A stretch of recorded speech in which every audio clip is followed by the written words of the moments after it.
नमस्कार, मैं आज आपके लिए महाराष्ट्र की 48 लोकसभा सीटों का सर्वे लेकर आया हूं। कुछ बड़ी एजेंसियों ने सर्वे कराए हैं कि महाराष्ट्र में आज चुनाव होते हैं तो किस पार्टी को कितनी लोकसभा सीटें मिलने वाली है।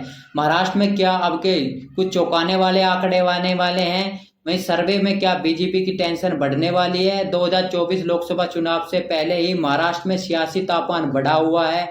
हाल ही में महाराष्ट्र के दो बड़े क्षेत्रीय दल शिवसेना और एनसीपी में दो फाड़ के बाद अगला लोकसभा चुनाव में क्या जबरदस्त मुकाबला होने की उम्मीद है। एनडीए और महाविकास अघाड़ी दोनों के बीच कांटे की टक्कर का अनुमान लगाया जा रहा है। वहीं महाराष्ट्र में कुल लोकसभा की सीट 48 है। वहीं 2019 के चुनाव की बात करें तो महाराष्ट्र में बीजेपी शिवसेना ने मिलकर चुनाव लड़ा था। वहीं एनडीए के पक्ष में 48 में से 41 सीटें गई थी, जिसमें से बीजेपी को 23, शिवसेना को 18 सीटें मिली थी। वहीं एनसीपी के खाते में 4 सीटें, कांग्रेस को 1 सीटें मिली थी, अदर्स के खाते में 2 सीटें गई थी।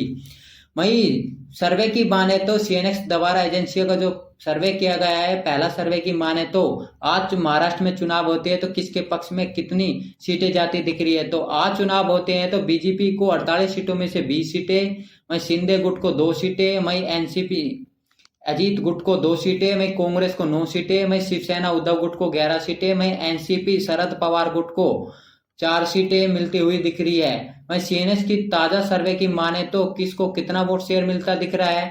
तो बीजेपी को 32%, शिवसेना शिंदे गुट को 7%, वही एनसीपी अजीत गुट को 5%, वहीं कांग्रेस को 16%, वहीं शिवसेना उद्धव गुट को 16%, वहीं एनसीपी शरद गुट को 13% वोट शेयर मिल सकता है, वहीं अन्य को 11% वोट शेयर मिलता हुआ दिख रहा है। मैं महाराष्ट्र के सीएनएक्स द्वारा जो ताजा सर्वे किया गया है, वहीं गठबंधन की बात करें तो एनडीए के पक्ष में 24 सीटें, वहीं इंडिया गठबंधन की बात करें तो 24 सीटें मिलने का अनुमान है। यानी कि बीजेपी को पिछले चुनाव के मुताबिक एनडीए को यहाँ 16 से 17 सीटों का नुकसान होने वाला है इस सर्वे की माने तो। वहीं दूसरी एजेंसी की बात करें तो जो टाइम्स नव भारत ईटी द्वारा सर्वे किया गया है, तो इसमें क्या आंकड़े बनते हुए दिख रहे हैं। आज चुनाव होते हैं तो बीजेपी गठबंधन यानी एनडीए को 22 से 28 सीट से लोकसभा की मिलती हुई दिख रही है। वहीं महाविकास अघाड़ी को यानी कांग्रेस, एनसीपी और शिवसेना उद्धव गुट के खाते में 18 से 22 सीटें जाती हुई दिख रही है इस सर्वे की माने तो। वहीं पिछले साल के मुताबिक इस सर्वे की माने तो एनडीए को 13 से 16 सीटों का नुकसान होता दिख रहा है। वहीं वोट शेयर की बात करें तो इस सर्वे के मुताबिक बीजेपी यानी एनडीए के पक्ष में 43.10% वोट शेयर जा सकता है। वहीं महाविकास अघाड़ी के पक्ष की बात करें तो 42.10% वोट शेयर मिलता दिख रहा है, बाकी अदर्स के खाते में जाता हुआ दिख रहा है। वहीं अगले सर्वे की बात करें जो इंडिया टुडे द्वारा किया गया है, इस सर्वे में महाराष्ट्र में आज लोकसभा चुनाव होते हैं तो किसके पक्ष में कितनी सीटें जा सकती हैं। तो इस सर्वे की माने तो बीजेपी को यहाँ यानी कि एनडीए के पक्ष में 18 लोकसभा सीटें जा सकती है। वहीं यूपीए यानी कि महाविकास अघाड़ी के पक्ष की बात करें तो 30 लोकसभा सीटें उसके खाते में जाती हुई दिख रही है।